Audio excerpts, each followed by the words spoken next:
Our scripture passage today is from Hosea chapters 5 and into chapter 6. Hear this, O priests. Pay attention, O house of Israel. Give ear, O house of the king, for the judgment is for you.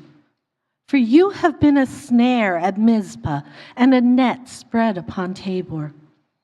And the revolters have gone deep into slaughter, but I will discipline all of them. I know Ephraim, and Israel is not hidden from me. For now, O Ephraim, you have played the whore. Israel is defiled. Their deeds do not permit them to return to their God, for the spirit of whoredom is within them, and they know not the Lord. The pride of Israel testifies to his face. Israel and Ephraim shall stumble in his guilt. Judah also shall stumble with them. With their flocks and herds they shall go to seek the Lord, but they will not find him. He has withdrawn from them. They have dealt faithlessly with the Lord, for they have borne alien children. Now the new moon shall devour them with their fields. Blow the horn in Gibeah, the trumpet in Ramah. Sound the alarm at Beth-aven. We follow you, O Benjamin. Ephraim shall become a desolation in the day of punishment. Among the tribes of Israel, I make known what is sure. The princes of Judah have become like those who move the landmark. Upon them I will pour out my wrath like water. Ephraim is oppressed, crushed in judgment, because he was determined to go after filth. But I am like a moth to Ephraim, and like dry rot to the house of Judah. When Ephraim saw his sickness and Judah his wound, then Ephraim went to Assyria and sent to the great king. But he is not able to cure you or heal your wound. For I will be like a lion to Ephraim, and like a young lion to the house of Judah. I, even I, will tear and go away. I will carry off, and no one shall rescue. I will return again to my place until they acknowledge their guilt and seek my face, and in their distress earnestly seek me. Chapter 6. Come, let us return to the Lord, for he has torn us, that he may heal us. He has struck us down, and he will bind us up. After 2 days he will revive us. On the 3rd day he will raise us up, that we may live before him. Let us know, let us press on to know the Lord. His going out is sure as the dawn. He will come to us as the showers, as the spring rains that water the earth. What shall I do with you, O Ephraim? What shall I do with you, O Judah? Your love is like a morning cloud, like the dew that goes early away. Therefore, I have hewn them by the prophets. I have slain them by the words of my mouth. And my judgment goes forth as the light. For I desire steadfast love and not sacrifice, the knowledge of God rather than burnt offerings. The word of the Lord. Thanks, Elise. Thanks, Harry. Good morning, everyone. Glad to be with you, especially after the snow, our little snow day last time. I was very glad to see all of you guys online and glad that we were able to fellowship a little bit through Zoom, but thankful to be able to gather back together as a church community. So we are in the middle of Hosea. Even for those of us that know Hosea a little bit, right? I feel like people know the first chapter, even if you know, like, oh, what's Hosea Like you kind of know the first chapter, right? You got Hosea and Gomer and their three kids. Maybe you kind of know, chapter 3 where God asks Hosea to bring back his wife, right, back into to bring his wife back home. But actually, I was a little bit surprised too when I was reading through Hosea. Getting into this, I was like, wait, there are 14 chapters to Hosea, and most of us, at least for me, I only think about like 1 through 3, and now we are in this like thick of judgment, and we have like 8 chapters of judgments all throughout Hosea, and there's 14 chapters here that talk about what God is going to do to Israel, to Judah, and we're kind of in this section where I don't know if you ever read through it in a Bible reading plan, you just kind of read it and like I don't know what that was about, so I'm just gonna that was cool. Okay, I did my Bible reading, just gonna keep going, right? It's kind of in this section where in the minor prophets where it's like what in the world is going on, right? Like what is this doing in the Bible? Why is this relevant for me and us today? And so I hope that, and I know that, as we slow down a little bit, we're still going to have to cover multiple chapters a day. I don't want to spend like 6 months in Hosea, but we're going to have to cover multiple chapters. But I hope that as we slow down just a little bit, right, as we think about what God is saying to the Israelites, what God is saying to Judah, I think there is a lot that we can learn and apply into our lives today. And so I hope, part of the reason why I'm doing Hosea is because I want to kind of demystify this section of the Bible, right? It doesn't have to be intimidating. We just have to slow down a little bit, really consider, take a look at what God is saying. And as we do that, I think there will be a lot of things that we can learn. So one of the things, just before we jump into the passage, and one of the things that you have to know about Israel is that even though they're clearly in idolatry, right? Like we talk about this all the time, Israel were worshiping other gods. Actually, there used to be this exhibit that used to go around with the Dead Sea Scrolls, and then they had like a bunch of things that you can find. And one of the things that they found when they were digging through Jerusalem was actually a bunch of these little idols. And I don't know if you know what I'm talking about. If you ever seen it, you just have this wall of tiny little idols that they found underneath Jerusalem when they're doing all their excavation. And basically, they were all just little statues to Baal. Right? They were little statues that people will carry with them, little wooden carvings that people carry with them wherever they go. Right? And so it's clear that Israel was in idolatry. Right? Israel was worshiping Baal. And I think sometimes when we have this idea of Israel, it's like, oh, they just completely abandoned God. Right? They just went off and did their own thing, and they're just not paying attention to God at all. But what's interesting as you look at it is they actually didn't just give up all the religious activities, right? It's like they would carry their little Baal statue, but they would still go to the temple, right? They would still do their prayers, they would still do their sacrifices. During the festivals, right, all the Jewish festivals, they would still celebrate all the festivals. They would remember the Red Sea and the crossing and Moses, and they would do all of this. They would memorize scripture. Right? It's kind of interesting that you see that they actually did all of the things that you're supposed to do. Right? All the outward appearance of faith they would continue to do while having a little statue of Baal in their pocket. And what you see is there's actually there's this mixture of trust. Right? You see this within their hearts, within their lives, you see this kind of mixture of both. Yes, I'm going to do worship of God. I'm going to do these sacrifices. I'm going to do what God requires of me, right? But in their hearts, right, you see where their heart really lies, right? Their heart is really with these little statues, with these Baal. These are the things that are giving them hope. These are the things that are giving them, this is what I'm trusting in for my life. Right? I'm not trusting God to provide for me. I'm trusting this little thing that I'm holding. And I think as we think about that, it's maybe not too different for us today. Right, in some ways, right, as we're sitting here on a Sunday, right, it's we want to do prayer, we want to read the Bible, we want to go to church. But where does our heart lie? Right? What is our heart actually trusting in?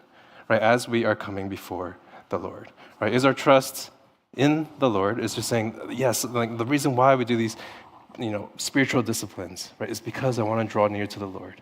Right? Or right, you probably don't have a wooden carving in your pocket right now, or a rabbit foot, I guess some people carry around that. But it's what is our hearts really trusting in?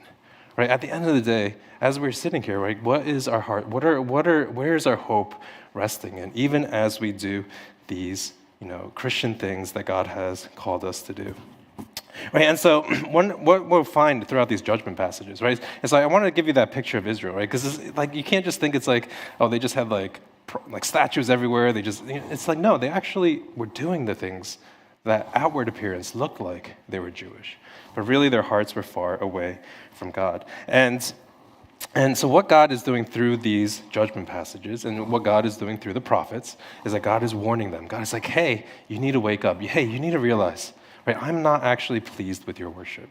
Right? I'm not actually happy and satisfied with what you are doing because your hearts are actually really far away from me. And the thing is, like, the Israelites, they thought they were okay.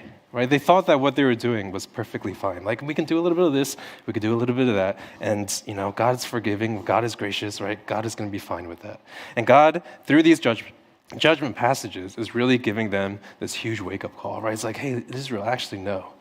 Right? You guys are so far off the mark, right? You don't even realize just how far off the mark that you are. And in fact, as we're going to see later on at the end of our passage, right, God almost goes as far to say, he doesn't quite say it, but he almost goes as far to say, I just wish you would just stop, right? Stop doing the sacrifices, stop doing those things, right? Because your hearts are so far away from me, even as you are doing those things.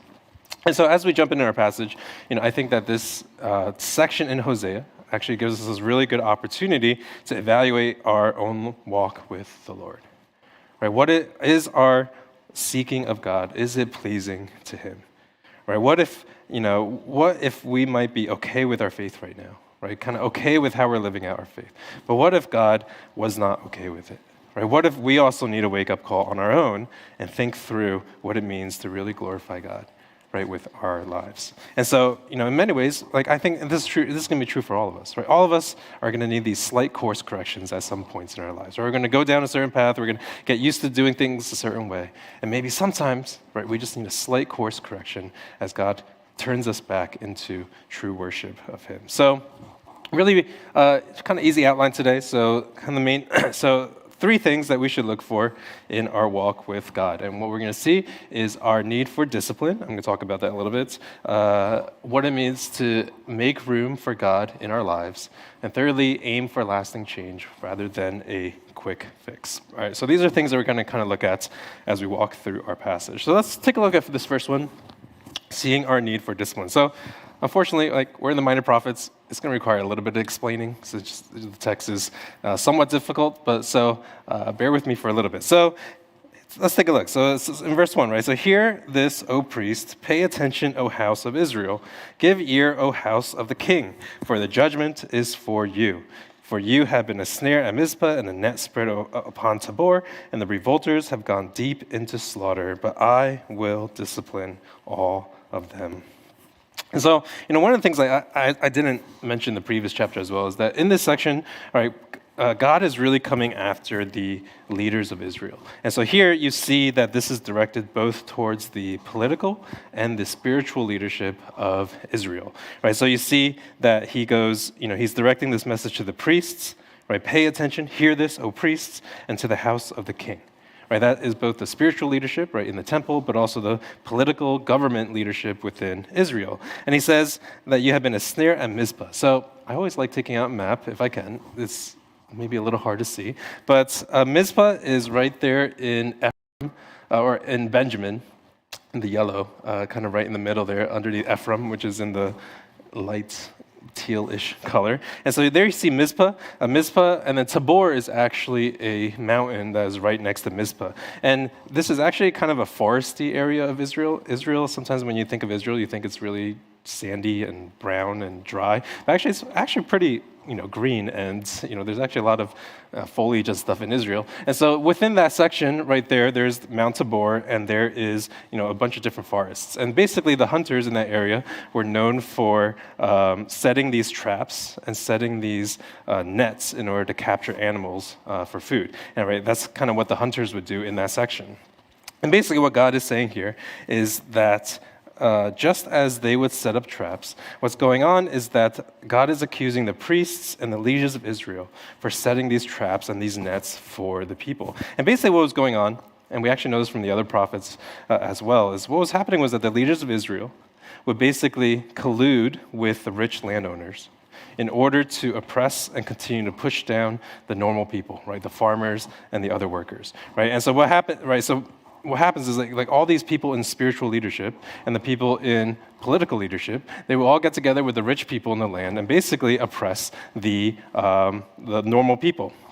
And so this is a little bit of a loaded word nowadays, but I think it's hard to find a better term for this. But this was basically systemic injustice, right? This was injustice really built into the system, right? This was injustice that was set up by the rich and the powerful. They set up systems and policies in which they benefit, right? And basically to keep normal people under their thumb. And this is why God is especially hard on these leaders. And in this section, right, he's really going after these priests and these leaders. He's saying, you're not using your position of power to serve, which is what you're supposed to do. Right, but you're actually enriching yourselves while oppressing the rest of the population. So that's kind of what it means when it says the revolters have gone deep into slaughter. Right, what God is talking about there is that these leaders, right, another translation says these rebels are knee-deep in slaughter. Right, in other words, the amount of violence, right, that these leaders are committing upon the people, right, it's kind of like piling up, right? And so these revolters are gone deep into the slaughter. Basically, their crimes against the people are really just, building up in their lives. And so God says then at the end there, but I will discipline all of them. And that's kind of interesting as I was thinking about that. God says, I will discipline all of them. And I think if we pause a little bit here and think about this, right, that God has different ways that he can handle these leaders. And it's interesting that God uses the word discipline, right? Because I actually think the word discipline is really important here because in many ways there's a really big difference between discipline and judgment, right? There is judgment, and we're going to talk about that, but God specifically says, I will actually discipline them. And I think many of us kind of understand the difference a little bit, right? That we understand that judgment in many ways is kind of shallow. Right, judgment is you simply give someone a punishment that is fit for their crime. Right, that's punishment. But we also understand that discipline is a little bit deeper. Right, discipline has to do with this aim of teaching and restoration. Right, discipline has to do with suffering, but also with the aim of creating lasting change. Right, there's a purpose to discipline. Punishment is just kind of you punish the person. Right, discipline is you do it with the hope that they would result in lasting change, right? That they would actually grow and learn from their mistakes. And God, I think one of the things that God makes it clear in our lives is that discipline is actually an essential part of our faith. Right? We're thinking about, right, what does it mean to live faithfully to God, right? What does it mean to have a life that follows the Lord? And part of it is actually this idea of discipline. And so like the key passage here, as you look throughout the whole Bible is in Hebrews, and this is what it says. It says, it is for discipline that you have to endure. God is treating you as sons. For what son is there whom the Father does not discipline? If you are left without discipline, in which all have participated, then you are illegitimate children and not sons. Besides this, we have earthly fathers who disciplined us, and we respected them. Shall we not much more be subject to the Father of spirits and live? For they disciplined us for a short time, as it seemed best to them, but he disciplines us for our good, that we may share in his holiness. For the moment, all discipline seems painful rather than pleasant, but later it yields the powerful fruit of righteousness to those who have been trained by it. Every time I think about discipline, I think about my experience at Pump. I had my first year at Pump, I had this crazy group of kids. It was like 20 kids, and they were like super crazy, and they were all running around. And I remember one of them turned to me, and he was like, Wayne, are you going to do something? Like the kids were like messing around. I was like, and so one of the kids was like, Wayne, are you going to do something about this? I'm like, I'm trying to be nice. And he kind of like, no, Wayne, if you cared, you would do something. If you cared, you would actually say something. And it was actually kind of interesting that he like intuitively understood that discipline, right? Like in my mind, like discipline was actually an aspect of me loving, right? It was actually an aspect of me caring. They were kind of communicators, and their parents maybe weren't as involved in their lives, and they kind of had this understanding that it's like, oh, my parents, they would actually say something about my behavior if they cared for me. Like if they really loved me, they would actually say something and not just let me kind of go off and do my own thing, right? And so I think it's really interesting that these kids had this intuitive understanding, right? That being yelled at and being like disciplined was actually a sense of caring. I don't think my kids are understand that yet, but there's interesting that it was like, yeah, like if you actually cared, right, that you would actually say something. And what the really important thing here is that, oftentimes when we think of discipline, we only think about it in terms of a response to bad behavior. right? Usually that's how we think about discipline. It's like, oh, kids do something bad, we discipline them. But I think it's really important to remember that discipline is more than that, right? Discipline is also training. So, like, for example, if you join the military, right, if you join the army, they put you through some pretty rigorous training. But that training is called discipline, right? That training, they're trying to give you discipline in that sense, in that context, right? It's not a response to something that you're doing that is wrong, right? Discipline in that sense is with the end goal, right, that you would be a good soldier, that you would be a good, effective soldier, right? They discipline you, right, not because you're bad, but they discipline you so with an end result in mind. Right, and I think the same thing with kids, right? Like in many ways, we discipline them when they do something bad, but we also discipline them. What we're doing is we're training them, right? We're teaching them. We're giving them the tools that they need, right, in order to go out and be, effective and good, people in the world.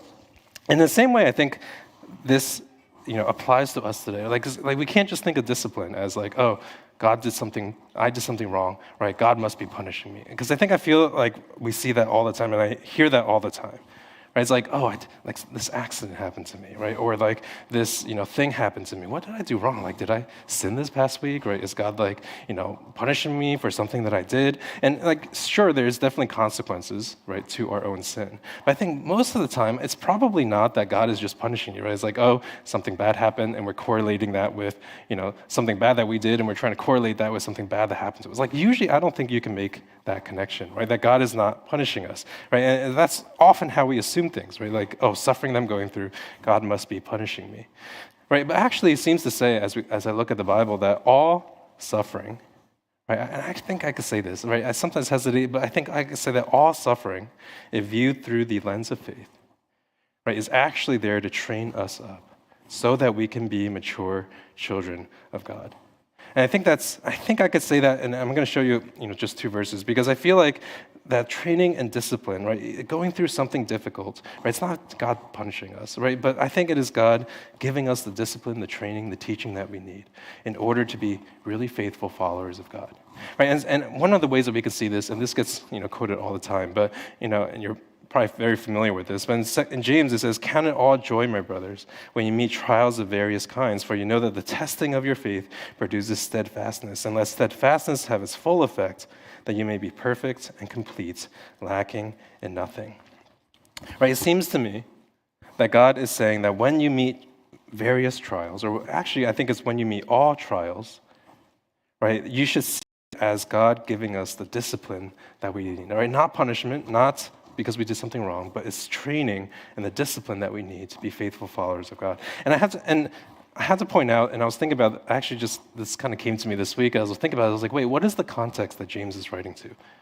And James is actually writing to what's called the diaspora, which is the group of Jews that have been kicked out, and they've been basically spread out all over, the ancient Near East. And the idea is that James is writing to these churches that basically are facing persecution, that basically are facing poverty, and are facing a lot of social injustice. Right? Like the people that James is writing to are not having a good time, right? The churches that James are writing to is facing a lot of struggles. And I think it is crazy that you start off your letter to a group of people, like if I was writing to a group of people that are really suffering, right? I'm not starting off my letter with, "Count it all joy, my brothers," right? When you meet trials of various kinds. Like, that's kind of insensitive, right? Like James, like, no, you should like comfort them, right? Like say like, hey, like God is with you. No, he says, "Count it joy." Right? "Count it joy, my brothers, when you meet trials of various kinds." And I think what I'm saying, the point I'm trying to make is not that we have to like compare our suffering, right, to other people, right? I don't think God wants us to minimize our suffering, right? That's not helpful, and that's not necessary for us to do that. But basically, I'm making the point that if James can write this letter, right, to a group of people that are through intense persecution, poverty, and injustice, I think we can conclude that basically most of our suffering, right, is probably included in what James is talking about here, right? The most of our suffering is probably included in what God is saying here, right? That when we go through these trials of various kinds, perhaps it is training, perhaps it is, to use the word discipline, right? God is giving us the steadfastness that we need, right? So that we may be perfect and complete and lacking in nothing, right? And I think when you view suffering through the lens of faith, right? I think you basically can see almost all suffering not as something that is wasted, right? Not as something that God doesn't use, but as actually something that is a means of God training us and giving, what we need. And I'm reminded of, there's a City of Light song, and it was too late for me to tell the worship team, but in Christ, the song called "Christ Is Mine Forevermore," right? There's this line that goes, "Mine are tears in times of sorrow, darkness not yet understood. Through the valley I must travel where I see no earthly good. But mine is peace that flows from heaven and strength in times of need. I know my pain will not be wasted. Christ completes His work in me." Right. So this is the first idea, right? Like, as we are thinking about what does it mean, right, to live lives that are faithful to Christ, I think one of the things that we have to see is that we need discipline, right? That we need to be disciplined and ready and trained in order for the things that God is preparing for us, right? That God is completing His work in us, right? No pain, no suffering is actually wasted. God is actually completing His work in me. So that's the first thing, right, as we think about what it means to live a faithful Christian life. And the second thing is that we need to make room for God in our lives, right? To make room for God in our lives. And so let's take a look starting in verse 3. And so verse 3 says, "I know Ephraim, and Israel is not hidden from me. For now, O Ephraim, you have played the whore. Israel is defiled. Their deeds do not permit them to return to their God. For the spirit of whoredom is within them, and they do not know the Lord. This pride of Israel testifies to his face. Israel and Ephraim shall stumble in his guilt. Judah shall also stumble with them." And so really quickly, I have the map there because Ephraim, as you can see right there, is right there in the middle, right, in the tealish color. And oftentimes in Hosea, and actually throughout the minor prophets, God is going to use Ephraim to refer to the northern kingdom, right? So if you think, sometimes God would use Israel, sometimes God would use Ephraim, but those two words both refer to the northern kingdom, and usually the southern kingdom is just referred to as Judah. But really, as you look at this verse, right, verses 3 to 5, what really stands out to me are these three phrases as we think about these things. All right, so first, you have God saying, "I know Ephraim." Right? And basically what God is saying is like, I know their sin, right? I know everything that's going on in Ephraim. I know their idolatry. I know what's going on. And then it says that at the end, it says they don't know God. Right? So it's at the beginning, right, I know Ephraim, and at the end, but they don't know me. And the reason why they don't know God is because their evil deeds do not allow them to return to God. And it's kind of an interesting thing as we think about this, because I think what this means is that they were so invested in their lives. They were so committed to living their lives in a certain way that if they don't change, right, it's actually impossible for them to know God. Right? It's like their deeds, the way that they're living their life, the things that they're doing is actually preventing them, right, from knowing God. And you see this interesting connection between the way we live our lives and the knowledge of God. Right? And on the one hand, I think you could just apply this broadly, right? Like, oh, if you do bad things or if you do evil things, right, like you are far away from God. And I think that's true, but I think you can also make this a little broader, right? So, for example, I think that, I think we all know people perhaps in our lives, right, that will say, like, oh yeah, I'm a Christian, right? Like if you ask them, are you a Christian? They'll be like, yeah, I'm a Christian. But kind of when you look at their lives, right, you kind of reach the conclusion that maybe they don't actually know God. Right? It's like, okay, you say you're a Christian, but like, do you know God? Right? Do you like really know God? And you have this connection where it's not just what they say, right? But it's our actions, it's our deeds that really show whether or not we know God. Right? It's like the fruit needs to be born. Like there's something that needs to come out. Like you can't just say, there's no such thing as saying that you are a Christian, right? And then just basically deciding to live your life however you want. Right? There's a knowledge of God that must slowly transform every single aspect of your life. And I think we have this understanding, but one of the questions I really like here is, is there room in your heart? Is there room in your life for the Lord? Right? Is like if you think about this, like is there like we're all just living our lives, right? We all are super busy and have things that we're doing. But the idea is like, is there room in your heart?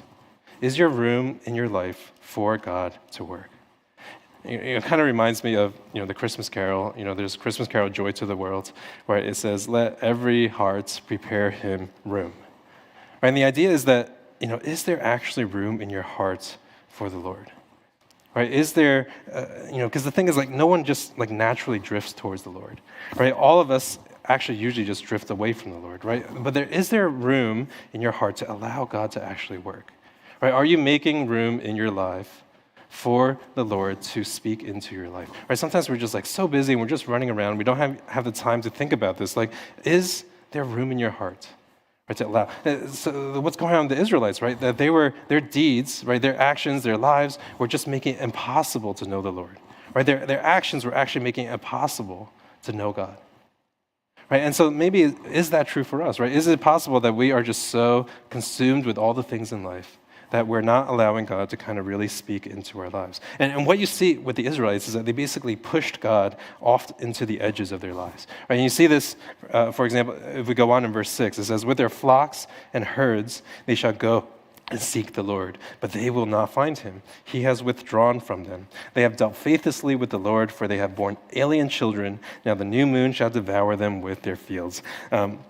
So basically, you see this lack of trust in God with this idea of alien children. So basically what that means is that this is a reference to the fact that Israelites were praising Baal and giving Baal credit for their children. So if you remember, Baal is the god of fertility, right? So instead of trusting in God for their childbearing, they would basically offer sacrifices to Baal, and as a result, they were teaching their children, right, to worship Baal and to trust in Baal with their lives. And so that's why they're called alien children, right? Because they were born without knowledge of God, right? They're not born with the understanding of trust in God, right? That's why God calls them alien children. They were trusting they're trusting other things to provide, right, other than God.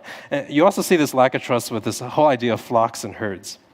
This most likely refers to the animals that they were bringing to sacrifice to God.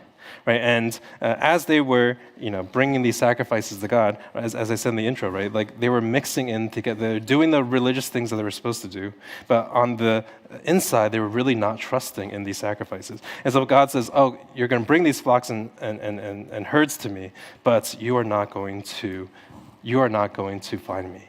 And because of this lack of trust, right, God says, "Well, you could do the sacrifices, right, but you're not going to find me." And here at the very end of our passage, right, Hosea 6:6, it says, "For I desire steadfast love and not sacrifice, the knowledge of God rather than burnt offerings." Right, and you see this idea that God doesn't just want them to go through the motions. Right, it's like they're doing the things that they're supposed to, but is there really room in their hearts for God to work? Right, the sacrifices and stuff, they were just doing it because they had to do it. Right, but in many ways, they've really pushed God to the peripheral of their lives. Right, in all aspects of their life, basically God has been pushed away. And God, at the end of the day, says, what I really want, right, is steadfast love and knowledge of me. And I think the way we apply this to our lives today is that in many ways, we oftentimes, go through the motions as well. And God wants them to realize that, like, these practices that we have, right, are not for us to just do them, but it's really for us to know God, right, and grow in our love and faith for God, right? And honestly, the truth is that, for all of us, we're going to have times, right, where we get into a rut, and all of us are going to have times, right? We're going to church, coming for God in prayer, reading His Word is going to feel more like a chore, right? And I think all of us go through times like that. And it could be for a lot of different reasons, right? That becomes a reality. But I think what Hosea, and I think maybe one possible reason why we don't feel the need to draw near to God is because we are firmly in control over our lives. That we have basically wanting to control our lives, that we basically push God all to the outside. That we don't really want to make room for God in our lives because we actually want to be in control.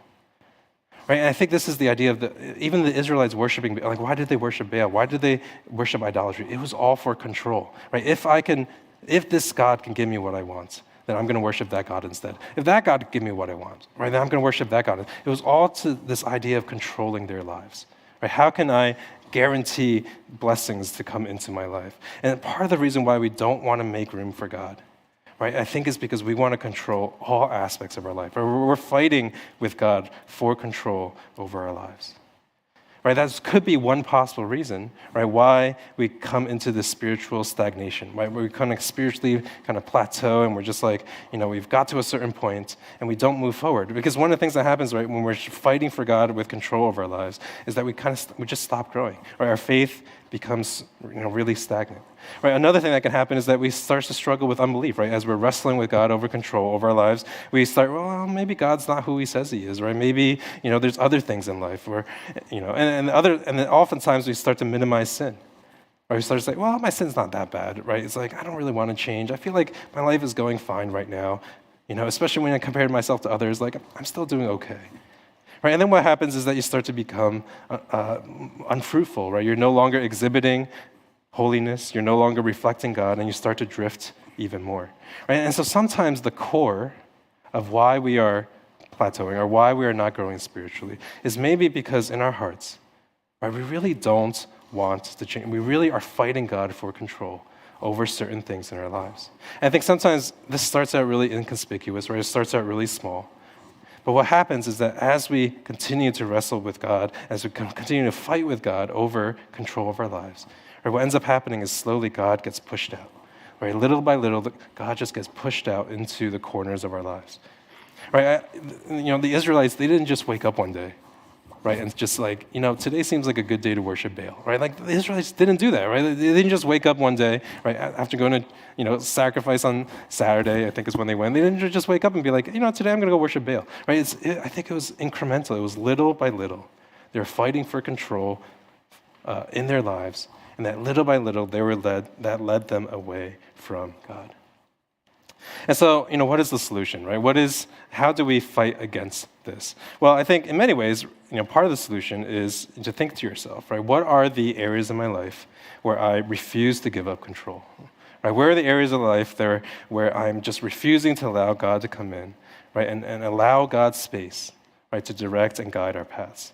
Right? I think another part of this is that maybe we do need to make some changes in our lives.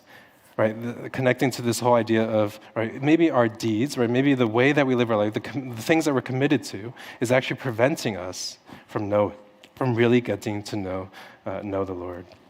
And I was thinking about this. I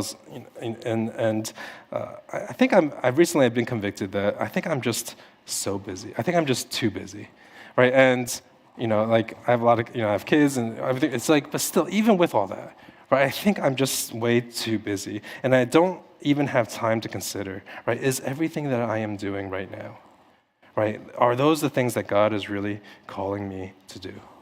Right? Is everything I'm doing in my life, is that really what God is calling me? And sometimes I think we're just like ridiculously busy that we don't even have time to look at our lives and be like, is every single thing, right, what God is really calling me to do? And one of the ways that I've been trying to think about this is that, if we really believe in the Great Commission, right, if we really believe that the task that God has given to us, right, is to make disciples of all nations, right, and if every single believer is supposed to live out that task, I think all of us, in many ways, can be challenged to think about, right, how are we living that out, right? Our Christian life, right, is often just like, there's certain things we have to, but what does it look like if we really believe that the Great Commission, the thing that God has really given us, tasked us with, right, is to make disciples of all nations?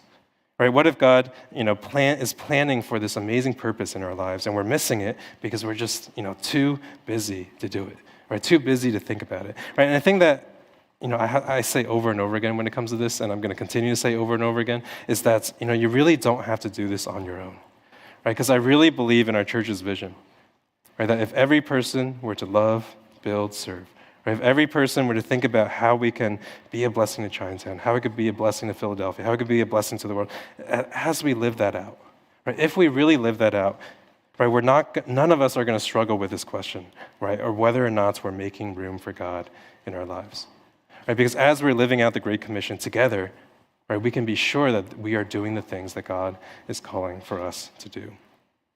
Right, and I want to continue to talk about this because I think that if we're not vigilant about this, right, I think, and in some ways I feel like my life is just coasting by, right? Like I'm getting to be 40 and just like my life is just going, right? It's just going to go, it's just going to go faster and faster. And if we're not vigilant about taking time to think about, am I doing the things that God is calling me to do? Like it's very easy, right, to go down the path of the Israelites, right, to end up 10 years, 5 years, 10 years, 15 years later and just be like, was I really serving? Was I just coasting all those years? Right? It's so, and I really want to be vigilant about it. Right? Am I really, doing the things that God has called me? I don't want to go down the path of the Israelites, right? Where it's just a couple of years is just like you start pushing God further and further away, right? It's so easy to do that in our lives. Right, and actually, as we, if you go back to the passage, we see this happening to Israel. Right, you just see how far they go as they continue to push God to the periphery of their lives. And you see this, in verse 11, where it says, Ephraim is oppressed and crushed in judgments because he is determined to go after filth.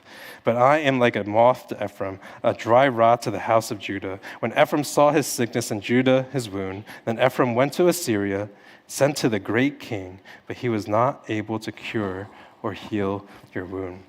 And so, rot here represents, or moths here represents everything that decays from the outside. So remember in the New Testament, right, Jesus says, moth and rust destroys. Right, so basically, moth refers to the things that destroy on the outside, and rot refers to things that destroy on the inside. And so what God is saying is basically the Israelites were not in a good position because they were both physically mothing away. I don't think you could say that, but the moths were destroying all their physical stuff, and then their inside, they were rotting away, right? They were rotting spiritually. And what did the Israelites do, right? They're in this situation where things are not going well. What do?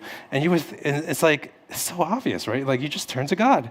Right? That should be like, we learned this in Sunday school, right? If life is not going well, you turn to God. But what did the Israelites do? They decide, no, I think it would be a good idea go to all places. They thought that would be a good idea to go to the king of Assyria to look for help.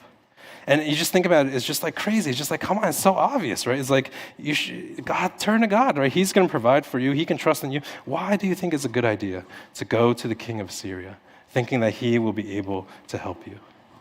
And I think the way that this connects to us is that if we're honest to ourselves, we kind of do the same thing, right? Not that we go to the king of Syria, but we also do this thing where, when we're struggling, we don't always just turn to God. When we're struggling, it's like we are going to try everything. Right? We're going to try to fix our lives. We're going to try to control our lives. We're going to try to do everything before we turn to God, right? It's like, maybe I'll get a new job first. Let me get a new relationship. Let me try to get into a new school. Let me try a new city. Let me just get over this season. It's like everything. We just try everything in order to get back in control over our lives, right? It's like before we're finally willing to say, okay, God, right, what is it that you would have me do? Right? And I think this is what the Israelites like, I could turn to it, but let me try Assyria, right? Maybe Assyria would be able to help me. And sometimes you're just looking at it, you're just like, what are you doing, guys? Like, it should be super, super obvious that the king of Syria is not going to help you. But how many times, right, do we also turn to things, right, and say, oh, if I get that, if I do this, if I get that, that's going to really help me establish who I am or establish my life, right? And I think this honestly is one of the best parts about studying the Old Testament.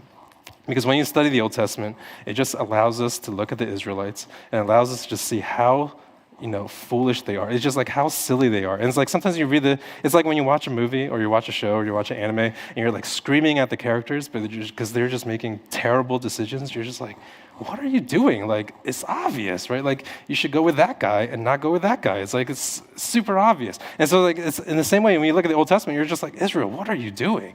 Right? It's like, it's so obvious what you should do. And I think that the best part about studying Old Testament is that even though it's obvious when we read the passages in the Old Testament, right, sometimes it just doesn't become obvious in our own lives. Right? And sometimes maybe we need like almost zoom out into the third person and look at our lives and just say, shouldn't it be so obvious in our own lives? Right? Why am I literally trying to turn to everything else to try to fix and control my life rather than simply trusting and serving the Lord, doing the things that he has called us to do? Right, to be honest, it's not that faith is an easy thing, right? I don't want to make it sound like it's just an easy decision that you just can make, right? Faith, honestly, it's a hard thing to do, right? Giving up control to the Lord is hard, right? But I think what Hosea and the Israelites, what they're showing us is that if you really think about it, the choice is actually pretty obvious, right? If you really think about it, right? If you look at the choice is pretty obvious. You go into, you turn back to the Lord, you love him, and you serve him. Right, as Jesus says himself, right, in the Sermon on the Mount, he says, seek ye first the kingdom of God and his righteousness, right, and all these things will be given to you. All those things that you're actually looking for, seek first the kingdom of God and his righteousness, right, and God is going to give all these things to you in due time.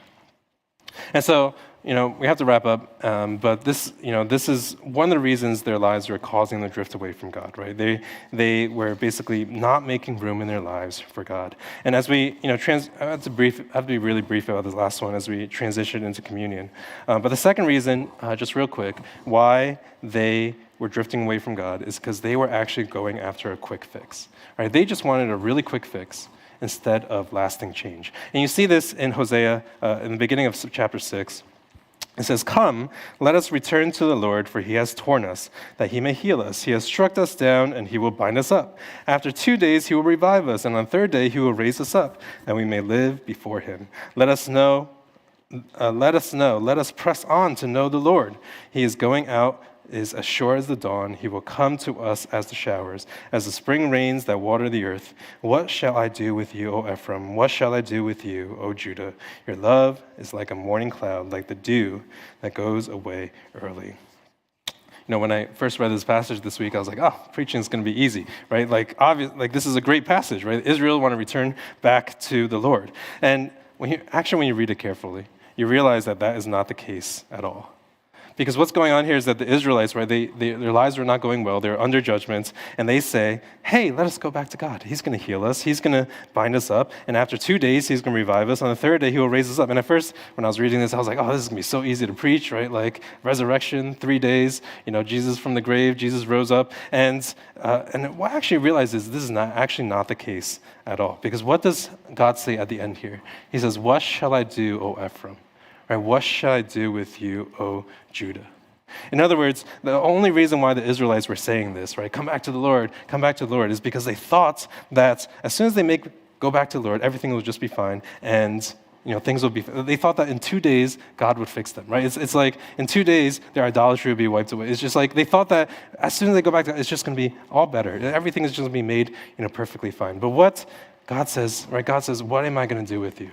Because your love is like a morning cloud. Your love is like a dew that goes away, right? And what we see is that this attempt to go back to God is really not a genuine intent, right? They're really not making room in their hearts for the Lord. They were just like, things are terrible. Let's just go back to God. And yeah, everything's going to be great again. But God's like, no, right? Instead of wanting a quick fix, right? God is like, I want there to be lasting change, right? I don't want just a permanent change, a temporary change. Right, God's like, what am I going to do with you? Right, like you are just so fickle, right? The Israelites were just so fickle. They were just so flaky. It was just like, what am I going to do with you? Right, what am I going to do with you? Thinking that you can just turn back to God, 3 days, right? Everything's going to be fine. And, to go back to verse 6, right?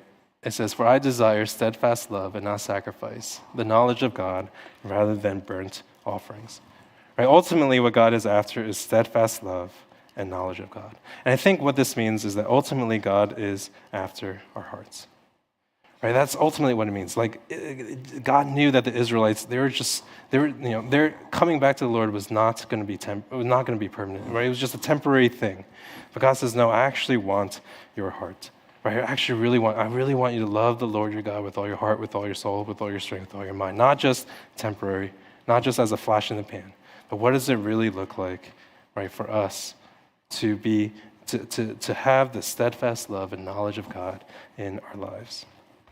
And so in many ways, as we come to communion, this is why celebrating the Lord's Supper is a really important part of what we do here in worship, because part of the Lord's Supper is that it reminds us, right, that we belong to the Lord. Right? It reminds us that we are not our own, right, but that we have been bought with a price. And so my exhortation to each one of us, right, let's not look to other things in life, right? Let's not continue to look for other things. Let's not try to always just rely on ourselves, right? And try to control every area of our lives. But what I hope that you'll see, right, through the Israelites, through Hosea, through the preaching, right, is that let us see in Christ, let us see the joy, the wisdom, the beauty of a life spent loving and knowing the Lord. Right? Let us make room in our hearts for God, right? And in your life, for God to do his good work. Allow God to work his good work into all of our lives. And so as we take communion, let's reflect upon these things, right? Because as we come before the table, it is a reminder that we are children of God. This reminder that God's plan for us is always for the best. And so here at CNC, we believe that communion is only for baptized believers.